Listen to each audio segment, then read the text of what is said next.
This week on DineDrinkCLE, the podcast. I got on a roll and I made 20 different kinds of cookies at like 4 to 5 dozen a piece. And I had to have a holiday cookie party so I could get rid of them. I can't do math. How many cookies is that? Like a couple thousand? Yeah. 100 years is impressive. I think we've said in the past on this show, a 10-year anniversary is impressive. But 120 years in Cleveland, too, never moving out is pretty significant, I think. They actually are expanding a little bit so they can appeal to everybody. Oh. I don't know if I'm supposed to say this, I actually saw some Miller Lite in there. Oh, so breaking news. They're trying to get appeal to everybody. So when you want to take, a friend who's not fond of the cool stuff, they can just get their Miller Lite. It's a nice way of putting it. I'm Alex Darus, and you're watching DineDrinkCLE, the podcast, the weekly podcast where we chat with cleveland.com's food experts, insiders, and influencers about all things dining and drinking in the greater Cleveland area. Josh Duke is out today, so I will be hosting solo, and we have some holiday stories coming up, a big anniversary for a bakery in Cleveland, and a new grocery store opening just in time for the holiday season gifting. So I'm joined by Paris Wolfe. Hi, Paris. Hey, Alex. How are you? Good. So our colleague, Mark Bona, he wrote a story recently about the 120-year anniversary of Orlando Baking Company in Cleveland, which I'm sure you've driven by on the Opportunity Corridor or seen at the grocery store, familiar with the brand. I think I bought their bread last night. Yeah, it's pretty it's hard to believe sometimes because I think now they're in 48 states, according to a story that I read the story after he wrote it, of course, and I thought they were a local company, like local. I didn't realize they were so expansive. See, I was going to say the opposite. I never realized that it was a Cleveland thing. I thought it was like a big name bread, like from who knows where, you know what I mean? So, right. But yes, so they first started in Cleveland, a bakery in 1904. Really, they have roots in Italy. The family comes from Italy. It was two brothers who were two of I think 22 kids. 22. Or something, yes. Yeah. And I thought it was really interesting because I think for the first 60 years or so, Orlando was really just like a corner bakery. They did pastries, they did wedding cakes. I think Mark's story said because of their Italian roots, they had a big influence on bringing pizza to greater Cleveland. Just people didn't know about it as much. People didn't know about pizza. I think it was the 1940s, and the mom used to give pizza as gifts because it was different and special. Yeah, it's so fun. Think about that now in your stocking. But I know, right? Yeah, so they were on Woodland Avenue at East 112th Street for 60 years. But now they are off Opportunity Corridor. They have a huge factory there. I think, again, with Mark's story, he said that the only reason they moved there was because Stouffer's had a factory there, so it seemed in line with... Because they were supplying the rolls for the Stouffer sandwiches. Oh, yeah, that they too. Were selling. So that relationship really drove where they were and what they were making. Yeah, and I know over time, it seems like they've changed a lot. Like I said in the beginning, making pastries and wedding cakes at a corner bakery to now doing large-scale bread manufacturing for restaurants and grocery stores, but it's always been a family business, it seems like. They're in their 5th generation. Which is pretty impressive, especially for a local business that has gone national, too. Right. A lot of businesses don't make it past the 3rd generation, and to make it into the 5th and be so successful, that's impressive. Yeah, so now they have over 100 products. I think a story said they employ almost 300 people, like you said, 5th generation in the family. And it just seems 100 years is impressive. I think we've said in the past on this show, a 10-year anniversary is impressive. But 120 years in Cleveland, too, never moving out is pretty significant, I think. It is. So... Yes, and kind of going off of baking and baked goods, the Best Of team at cleveland.com is currently trying to find the best bakery that makes holiday cookies. And I think you and I have a passion for holiday cookies. Absolutely. You said, I think before we started, that you made 20 different kinds one year. One year I got on a roll and I made 20 different kinds of cookies at 4 to 5 dozen a piece. And I had to have a holiday cookie party so I could get rid of them. I can't do math that fast. How many cookies is that? Like a couple thousand? Yeah. Oh, yeah. Oh my God, you're crazy. So it was a crazy year. I must have been going through something, and it was therapeutic. Baking is therapeutic. I think. Baking is. I like it. Yeah. But for those of us who don't want to drive ourselves crazy, the Best of team has kind of narrowed it down. They asked for readers to suggest a few of their favorite local bakeries that specifically do holiday cookies. They're trying to narrow it down to a top 3. And I think they got a pretty good list in the top 20 now, kind of as it narrows down. I know the Little Italy bakeries are some of my favorite. I always go to Presti's and get a box that weighs way too much, or the Corbo's Rainbows has been mine. Oh, those 7-layer rainbow cookies. Those are my favorite. I think I want to try to make those this year. That's like, have you ever made those? No, but my mom has a cousin who makes them, and she sent me the recipe, and I gave up before I even started. Yeah, it seems like a lot. But but there's also a lot of different kind of cultural representation. It seems like Riley's Irish Bakery in Fairview Park, Jim Alessi's in Solon, and a lot of just both. Wotia's in Euclid. Yeah, Wotia's in Euclid. I know a lot of people. Stan's in Northfield seems to be a really popular spot, especially around the holidays. And it also seems to be a good mix of kind of older and newer bakeries. There's like Elmwood and Lakewood. And Luna Bakery. Yeah, which is newer than. Yeah, newish. Yeah, Fragapanes in North Olmsted. And there's just a bunch of different things. But do you prefer to bake so I think you're a good judge. To bake your Christmas cookies or buy them, or do you think they have different roles? I kind of do a mix. I grew up where if you bought your stuff, you were cheating. So I learned to bake, and I bake pretty good Christmas cookies. But I do have a real weakness for Corbo's Christmas cookie collection. Yeah, the mixed ones are like the best ones. And I don't make the fig cookies. I have once, but I don't make the fig cookies or the pignoli nut cookies or those are some so of good. those. I know those ethnic specialties. I don't make those, so I have to buy them. It's required. Yeah. So what are your like must-have Christmas cookies every year? Like, is there certain kinds that you have to have the cutout? Yeah. The cutout cookies, sugar cookies. Those little fold-over cookies, depends on what ethnicity you are, what you call them. Oh, like a kolachki. Yes. But not a kolachki. Yes. My family makes these little biscotti cookies, not the sliced ones, but more of a biscuit type that gets a glaze on it that my great-grandparents brought from Sicily. I think Corbo's and Presti's both make the same cookie, but we make our own. Yeah. Yeah, and I think, too, like the jam cookies. Absolutely. With those.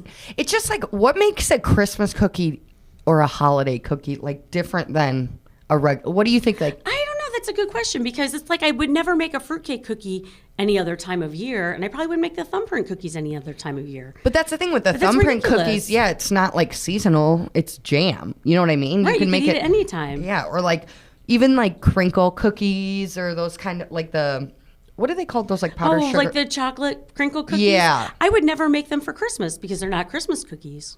See, I think those are Christmas cookies. Because snow. They look like snow on them. You put powdered sugar. Oh. I don't know. What about the little snowball cookies? That's what I was going to say, too. I like those, I like those. With the nuts and... Yeah, I think I like a pignoli cookie. Those are good. A little sprinkle. Those spritz cookies where they use the... Oh, we make those. We make those with flavored Jell-O, so we make them in green and pink. Ooh. Instead of just brown sugar. Yeah. It seems like it is always a fun part of the holiday season before to like... Whether you buy cookies or bake and decorate cookies with your friends or something, it is just like a huge part of the season. Yeah, making them is part of the process, the celebration of Christmas. Like my mom, my sister, and I have been making them forever together. Yeah, or like even just decorating them. It's like, I don't know, all my friends or cousins who have like little kids, it's like one Saturday every December is like I'm decorating cookies at somebody's house. Like it's an activity. Did you find it that, okay, working with the little kids, which I've done with gingerbread cookies and stuff, you have to totally let go of control? Yeah, it's like two different experiences. Yeah, like just wherever they want to put a sprinkle, wherever they want to put frosting, you just let it go. You know what, actually, so a good place to go if you don't want to buy sprinkle cookie or holiday cookies, and get all the ingredients is Urban Bulk Foods in Lakewood. It's like a bulk food store, so you can get all different things, but they have like a whole room that's just like sprinkles, different like just all things that you would put on cookies. Oh my gosh, I have to go there. Yeah, I love that. It's like stuff you don't even like. Sometimes I don't even know what kind of cookies I want to make, and then I go there and it's like, oh, they have mini Buckeyes or something like that, like different things that you can make with it. Where is it? It's in Lakewood? It's in Lakewood on Madison by Barrio, kind of. Okay. Yeah, Urban Bulk Foods. It's a great place to shop for Christmas cookie ingredients. But I also wonder, we'll have to have Yadi and Pete ask once they get a top three, the most popular bakeries, how many Christmas cookies they make a season. Because it has to be just like constantly. Cranking them out constantly. Yeah. So if you had to pick based on the list right now, you would say Corbo's is probably I'm your most lead. familiar with their cookies, and they're kind of my guilty pleasure. I make cookies, serve that to everybody else, and then I keep a little box of Corbo's for myself. Wow, that's pretty. Usually people would do the opposite. You give the store-bought cookies to guests, and then you kind of save the good ones for yourself. But no, they must be really good then. Yeah, I don't know who I want to win out of all of them because I have a few favorites, but I don't know. I like Presti's in Little Italy. I think they must. They have a great pignoli cookie, and they make the best. But they're almost like they're similar, Presti's and Corbo, but like just different enough. Okay, well, let's go to both. That's what I think. It's different enough to go to both, but I'm sure some people like pick which one that they like better, tend to go to more on the street. So, but yeah, it's hard to believe Christmas cookie season is upon us. So I think you can still vote at cleveland.com for which bakery makes the best and see who makes the top three. And because it's the holiday season, we have to start thinking about buying gifts and different things like that. And you and I recently both went to the grocery, the new City Goods shop in Ohio City. So can you talk a little bit about that? I wanted to buy everything for gifts. The cake pops would make great stocking stuffers. The little mug cake packets, baking packets would make great stocking stuffers. Yeah. The maple syrup that's been aged in bourbon barrels would make a great gift, a hostess gift. There's just so many items. Now, they're only half stocked so far. Well, so yeah. They still have more to come. Yeah. So this is a project between City Goods and Jumpstart, which is like a local business development organization. And a lot of the brands represented in the grocery were Jumpstart students, I think they call them, or people who go through the programs. Yes. But so it's kind of a pilot. It seems like they're trying out this collaboration to see if this like micro local grocery is something of interest. So I think doing it during the holiday season totally makes sense with the products they have now. But I wonder how that's going to shift because I think it would be cool to have it be a permanent thing. Yeah, I do too. I think that it can rotate products a little bit over time. They have room upstairs to expand if it goes well and more products want to come in. I'm really impressed that it's all local makers, companies that are local.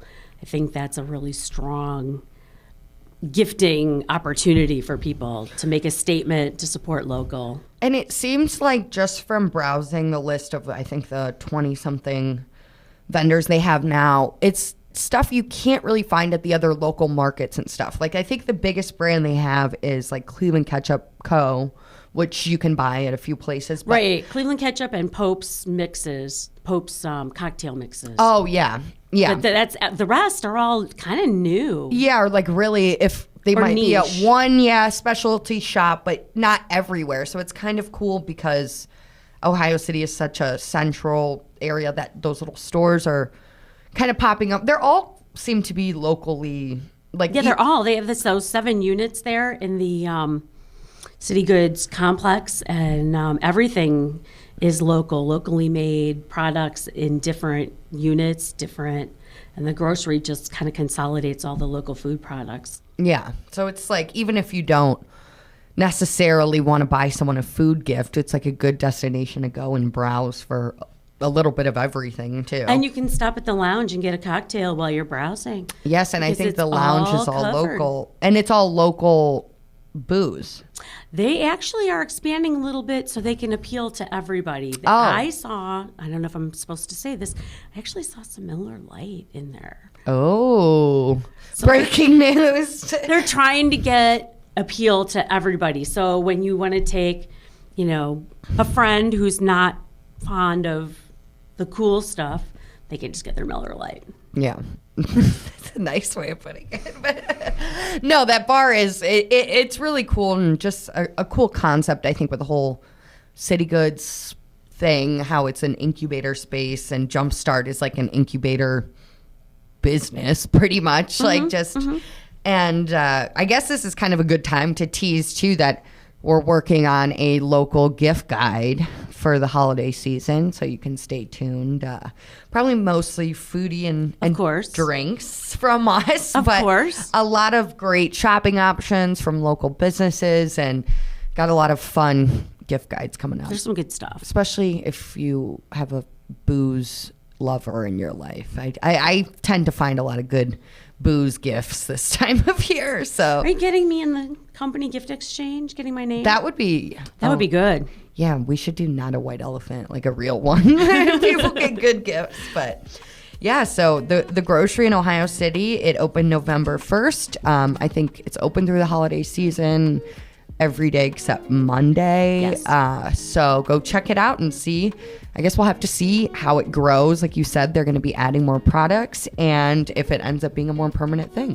So thanks so much for listening to or watching DineDrinkCLE, the podcast. Make sure to like, subscribe, and follow us on Spotify, Apple Podcasts, YouTube, or wherever you get your podcasts. Follow us on Instagram at DineDrinkCLE, and subscribe to our newsletter at cleveland.com/newsletters.